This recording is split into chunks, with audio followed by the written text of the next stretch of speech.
So, like, when I started getting friends, like when I first started hanging out with Brian and Walter and Ed Halfstack, post high school, my friends all through grade school were the same friends pretty much I had in high school and whatnot, so they were kind of used to my world, my parents' world. Like, I remember these cats just being boggled their fucking minds at how few freedoms that I actually had. Like, I remember we were out somewhere one night, and it was about 9 o'clock, and then Brian and Walter were like, hey, man, let's go to a movie. And I was like, fuck yeah, let's go to a movie. I said, I just want to stop home first, check in.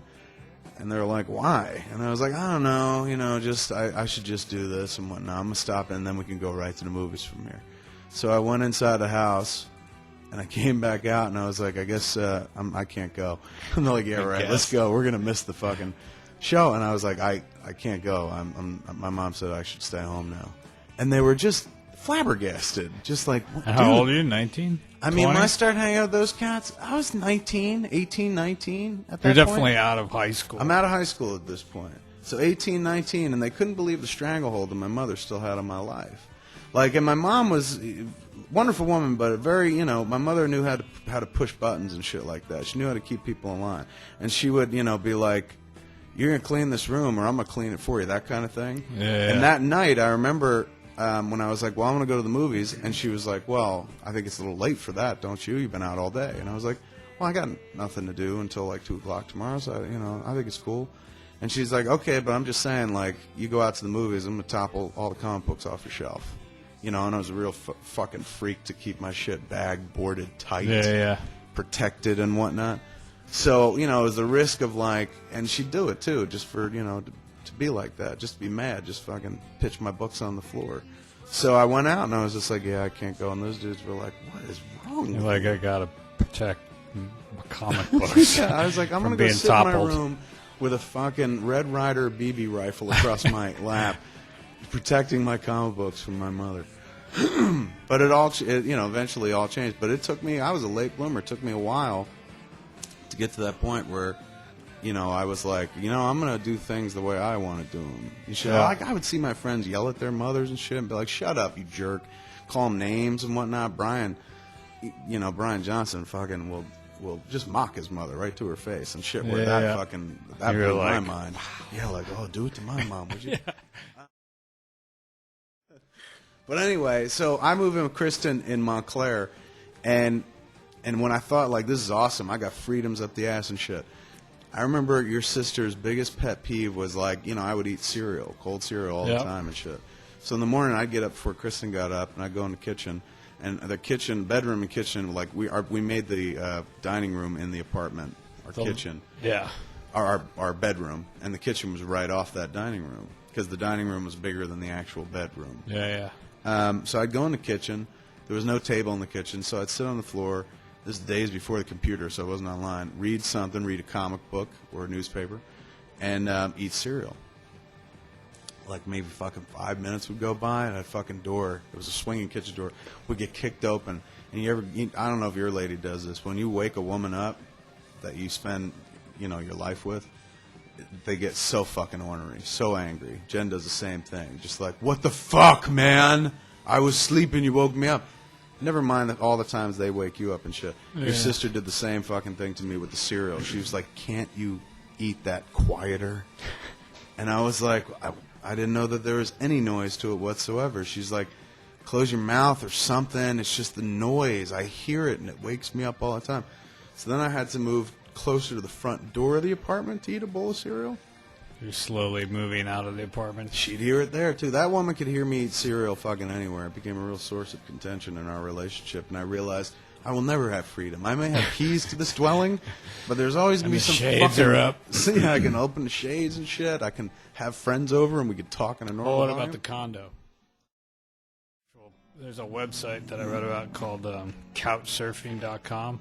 It's kind of like a de facto hostel. Like, if you're going somewhere, you can sleep. It's like it's a whole, like, group of, it's like all across the world, and basically if you're going to travel, you go on this thing, and people are registered, and then you go to Iceland, and you go sleep on, I don't know a good Icelandic name, but you go sleep on their couch.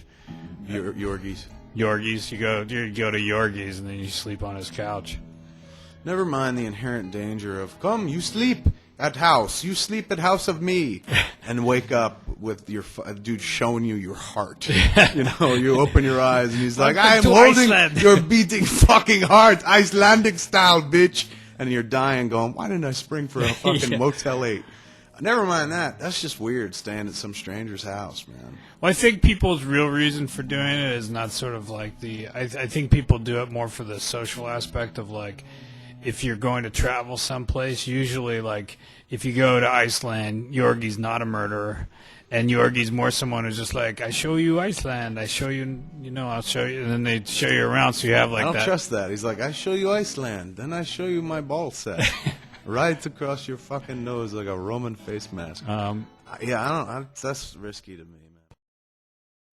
There was a period where Brian Johnson, our friend Brian, was, I was like 18, 19, and Brian was like 19 or 20, and he fell in love with a fucking 14-year-old girl, and they had a very chaste, yet romantically based relationship. And I remember being at the rec center in Highlands, where we all used to work at the Highlands Recreation Center, and having, like, it drove Walter up a fucking tree. Like, Walter was just like, kind of the way I am now. It's just like, it's just insane, stupid, and fucking, why would you ever in a million years? She's a child, and how can you have anything to say to her? What do you fucking talk about?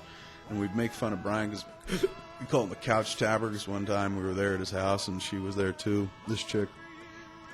He sat on the couch and he tapped the couch next to him, and she came and sat down like a fucking dog. So we called him the couch tapper for a long time.